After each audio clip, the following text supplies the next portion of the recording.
Mike's Daily Podcast. FF episode 1490, 1490. We are getting so close to 1500. We are getting so close to my birthday. We are getting so close to Thanksgiving. We are getting so close. It's just like you want to say, back off! Today, the last place on earth, Café Anyway, located somewhere in Podcastro Valleymont. We hear from Chely Shoehart, Floyd the Floorman, and John Deere, the engineer. Mike's Daily Podcast. If you want to hear a boring podcast, may I suggest to you everything else? Because this is the best one ever, yes. Mike's Daily Podcast. The best one. Hey, I was listening to a podcast called The Economist, and they had on Rahm Emanuel. He's a Chicago politicianist, and he was talking, and oh my gosh, I couldn't understand a word he was saying. He talks weird. He's got like a mush mouth or something, and I'm praying for a Morrissey song. Mike's Daily Podcast. Here is London, giddy London. Is it home of the free or what? Mike's That was my Daily Morrissey for you. Podcast. Today, a year ago, I discovered Morrissey Radio, and it's still on the air, internet radio station, and I was listening to it and listening to How Soon Is Now, and I need to watch a YouTube video or read a Wikipedia page about that song because I got to find out how they did that through the whole song. How did they do that? Look who walked in. Hello, Mike Matthews. It's Chely Shoehart, the Straps here, advisor. Oh my God, what's that song? The one was the intro to Charmed on the WB back in the day. What's that movie TV show? Rose McGowan was on that. Rose McGowan is a very important person today. Yeah, she exposed Harvey Weinstein. Really got the fire lit to get Harvey Weinstein out of there. Now we've got Al Franken out of there. What do you think about that one? Okay.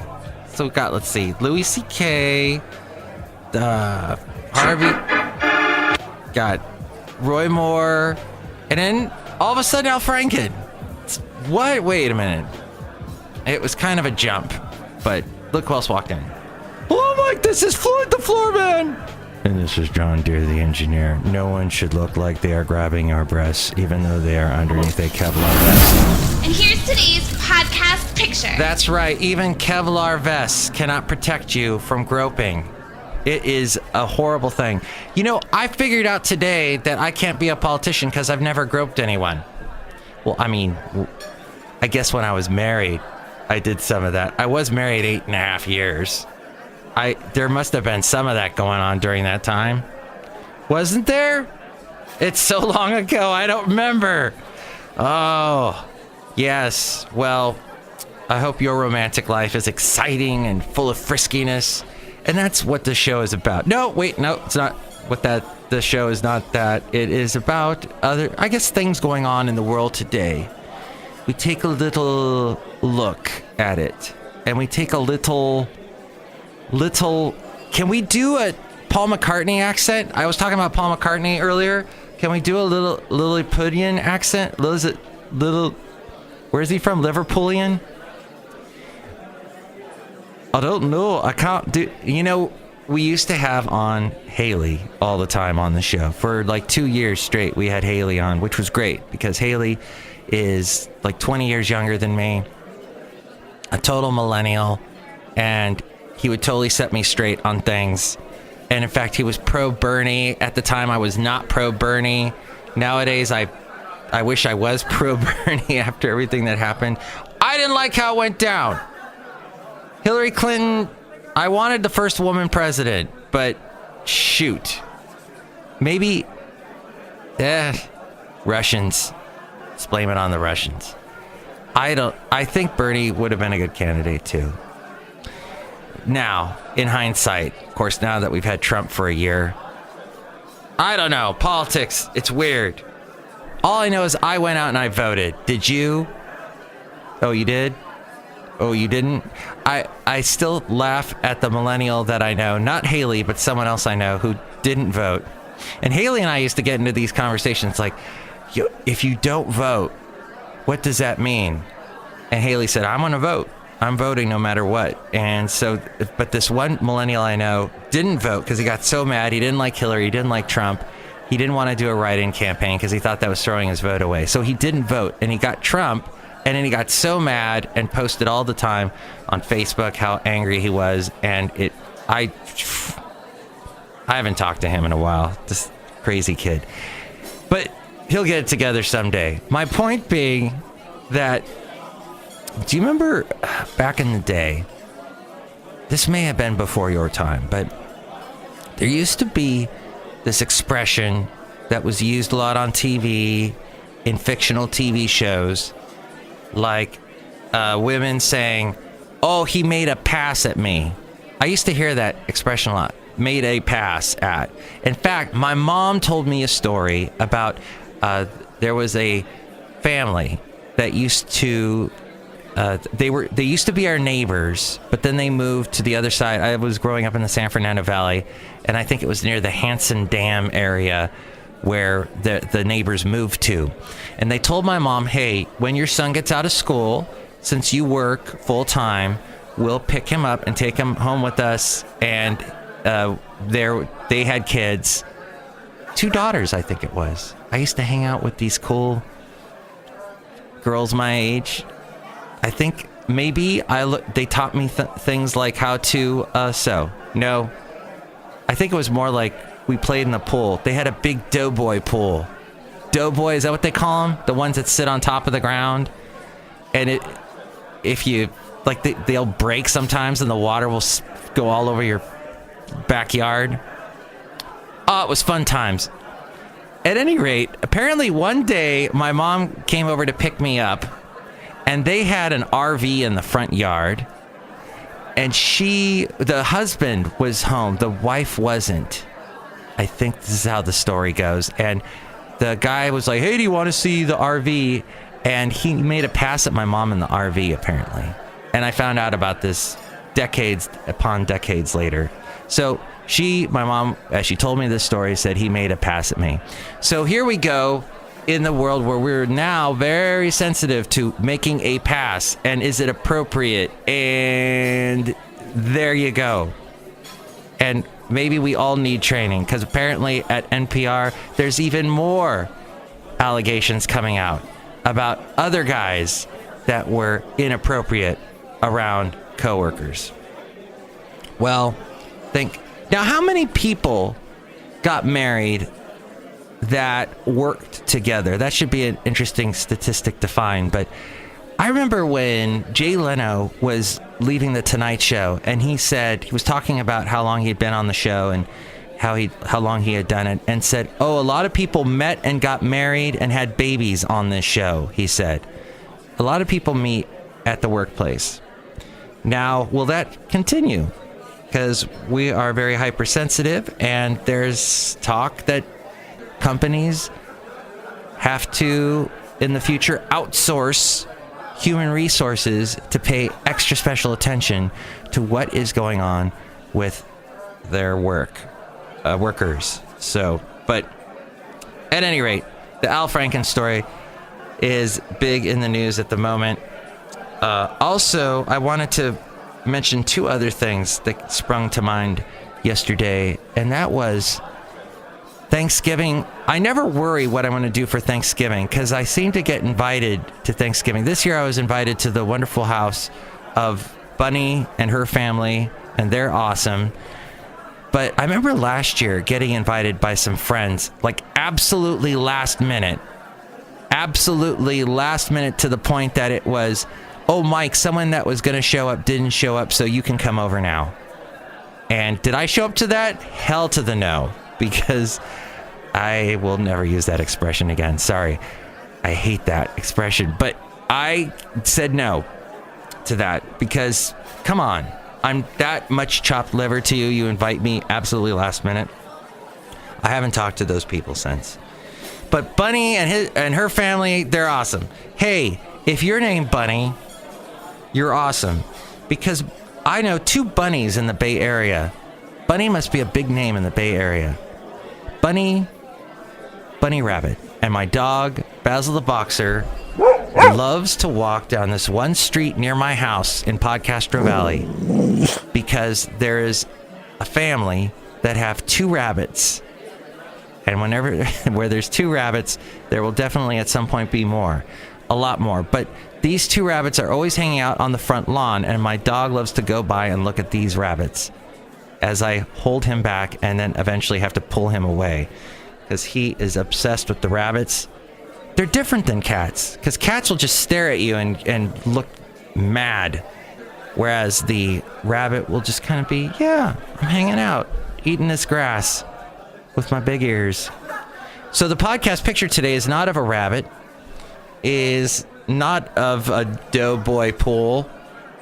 It is of the big lake in Fremont called Lake Elizabeth. And this was actually during the rainy season last year, but because of the rain we had recently, I thought, hey, I will put this picture up. So you can see it at mikesdailypodcast.com. That is also where you can find the link to the Amazon rainforest or the Amazon website, one of those two. And if you're going to shop on Amazon, if you're going to do any shopping, go through that Amazon link at mikesdailypodcast.com. That helps us out. There's also the PayPal link if you'd like to help us out that way. You'll get a special greeting from all the Café Anyway characters and the podcast players, and they will say hi to you in a special MP3 that we will send to you. That's all at mikesdailypodcast.com, as well as all the past podcast pictures. Well, in New Delhi, the air has gotten so bad that some diplomats are packing their bags. New Delhi's diplomatic corps. Pollution levels in India this month are so bad, they are deciding maybe they should leave. Like Costa Rica's ambassador has already left the city after developing respiratory problems. Others are calling in sick to work or worrying about their children's health. Some missions, according to the Indian Express, have moved non-essential staff to nearby countries such as Singapore. Prime Minister Narendra Modi has traveled extensively to boost India's international image and attract foreign investment, including a recent trip to Manila, where he met leaders at the Summit for the Association of Southeast Asian Nations. But his efforts may be getting scuppered on home ground as diplomats gasping for air report home about the debilitating pollution crisis, according to the Washington Post. Pollution levels in November were 70 times over the safe limit as prescribed by the World Health Organization. And the air quality index reached 999 micrograms per cubic meter, the highest instruments can measure. A number of factors contribute to the spike, including crop burning in surrounding states, construction and vehicles in the city, and a lack of wind to blow the dust away. Now, this article by the Associated Press, there is selective outrage as Trump, he criticizes Franken, but he is silent on Roy Moore. Trump is displaying selective outrage over allegations of sexual harassment against prominent men in politics as his own tortured past lingers over his response. He moved quickly yesterday to condemn accusations against Minnesota Democratic Senator Al Franken as really bad. And, you know, Trump knows what's good and bad. Oh, and I can't find that one. Shoot. Right when I thought, you know, I need to get all my Trump sounders or drops organized better. Because I got this one. Which is a very good thing. Which is a very, very good thing. No, it is not a good thing because I don't have them organized. And I'm feeling like someone's moving them around when I turn my head. Am I being paranoid? Hey, quick little flashback to music. You know that song by Live called Turn My Head? Do you remember that one? It got some airplay. Oh, I love that song. All right, where was I? Okay, well, I'll play this one then. Wrong. And then I don't know where I know it is good and bad it went, but I bet that'll just miraculously pop up at the end of the podcast, possibly. Yes. Okay. I inherited a mess. It's a mess. Thank you, Trump. Yes, so he has repeatedly declined to follow Senate Majority Leader Mitch McConnell and House Speaker Paul Ryan in calling on Moore to quit the race. Both had said they believe Moore's accuser. There's serious claims leveled against Roy Moore, the Republican in Alabama's special Senate race, who faces allegations he sexually assaulted teenage girls decades ago. With the nation confronting revelations of sexual impropriety by powerful men in entertainment and politics, Trump is an inconsistent as well as an unlikely critic of these alleged offenders. More than a dozen allegations of sexual harassment and misconduct were leveled against him in the waning days. And this screen is jumping up and down. I don't even know how anyone could possibly read this, but you know the rest. We've talked about it before. Okay, so we've got this story about Al Franken from Leanne Tweeden. And she said something that the Minnesota Democratic Senator Al Franken forcibly kissed and groped her, and said yesterday that Franken's forced kiss on her years ago was persistent and uncomfortable. Speaking on CNN's The Lead with Jake Tapper, she said that the incident, which occurred in 2006 before Franken was a senator, left her so angry, I was in disbelief. To this day, I talk about it and my hand clenches into a fist, she said. She explained the incident happened backstage before a USO skit after Franken suggested they rehearse the kiss scene. Despite reservations, Tweeden said she eventually agreed to it, and Franken put his hand on the back of my neck and comes in so fast, there was no finesse to it at all. Let's put it this way, and he just mashed his mouth to my lips. Ew. It's difficult to do. It is hard. Of course it is. Tell me why. Tell me why. Tell me it's why. No. And that's not playing. Because of my crappy computer. Yeah, so she's been talking about that. Perhaps you've heard it. Happened before he was a senator. USO tour overseas. And that is, I guess we'll move on to something else since that page crashed. Robert Mueller has issued, and that was just MSN. I was looking that story up on MSN, and that was a CNN had posted on MSN, this story. So I guess you can go to CNN.com to see the entire interview with Leanne Tweeden. Leanne Tweeden, who is on KABC in Los Angeles. I didn't even know KABC was still on the air. You know what went off the air in Los Angeles yesterday was this station called The Sound that I have a friend, Trisha, who works at. Tina works there. Well, worked there. It went off the air, turned into a Christian station yesterday at about 1 o'clock. And, I would play that for you. Do you want to hear that? I might be able to make that play. Let's see. Will this play if I click on it? Here it is. Oh, yeah. This is what it sounded like. They played Beatles, the end, and then... This has been KSWD Los Angeles.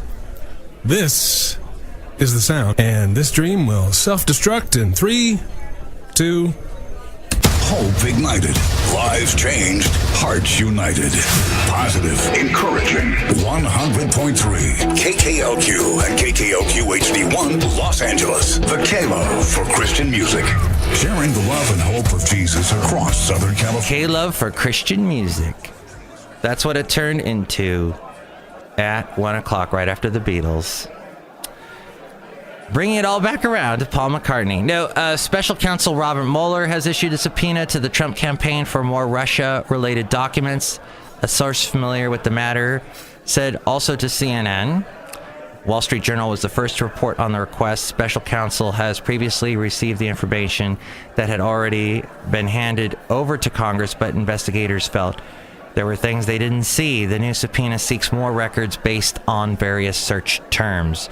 The source described it as a cleanup subpoena, expanding the search terms, and said it could take months for the campaign to respond because of the amount being asked for. The campaign is in the process of complying, the source said. And finally, Google, not enough memory to open this page?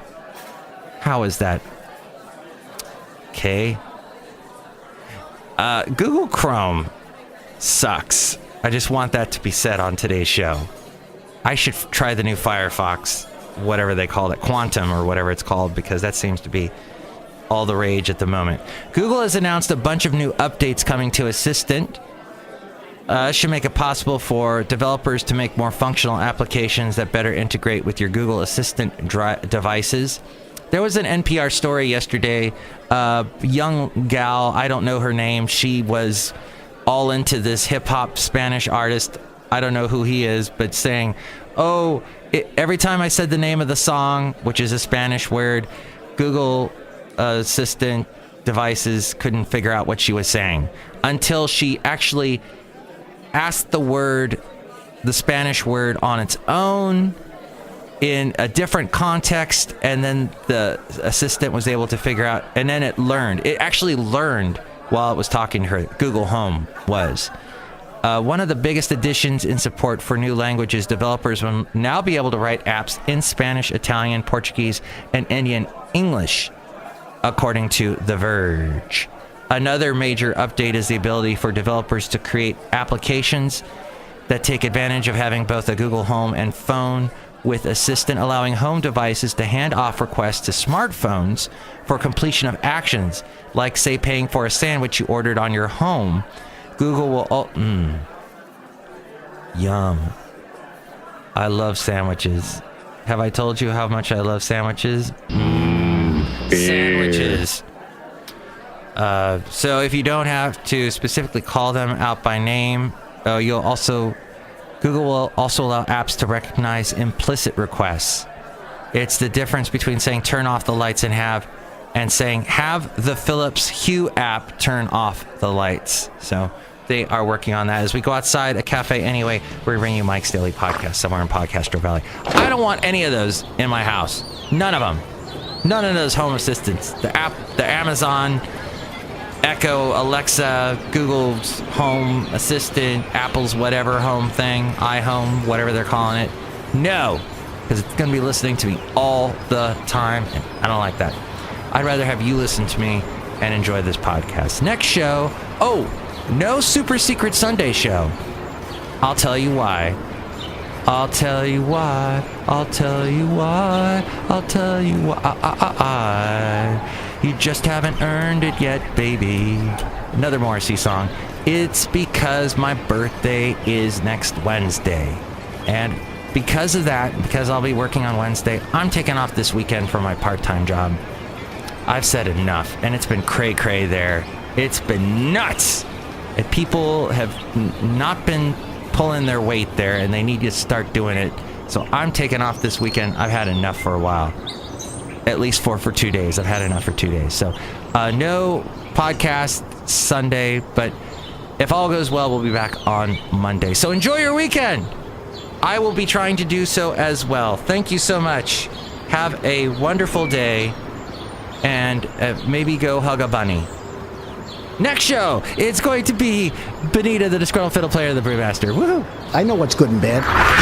Mike's Daily Podcast is written and produced and performed by Mike Matthews. His podcast is super easy to find. Download or listen to his show and read his blog at mikesdailypodcast.com. Email Mike now at mikesdailypodcast@gmail.com. See you tomorrow. Bye!